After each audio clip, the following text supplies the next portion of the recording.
And then Steve is on the call, and Steve, I think that was his first time getting a chance to hear him, and he's making a purchase of the WR2s, which were the same ones in my house and Doug bought as well.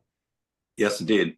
Looking forward to having them. So I know Mike's on the run to get this latest shipment out in ahead of the tariffs that may be landing.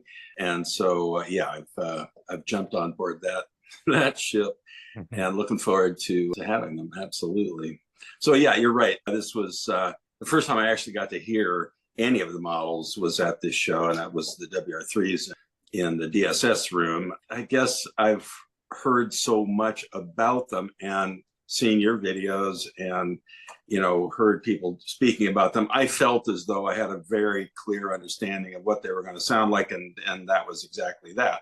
And so I've been an electrostatic lover for a long time, but generally speaking, up to now, invariably in the past, all of the electrostatics that I looked into, you know, they all had drawbacks of various kinds, and ultimately, I think fatal flaws that kept me from pursuing that any further. So the Poporis look, the designer, who I assume is Mr. Popori or Popori, however that is pronounced, has been working with equipment repair, if I understood correctly, for a long time, like 30 years or something, and has done a lot of repair work on other people's electrostatic speakers, among other things. But doing that kind of work gives you a really deep insight into what works and what doesn't work.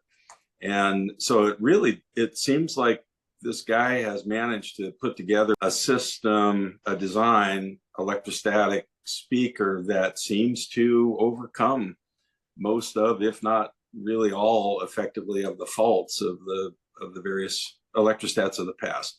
And so, yeah, I decided it was time to take the plunge again after a long time.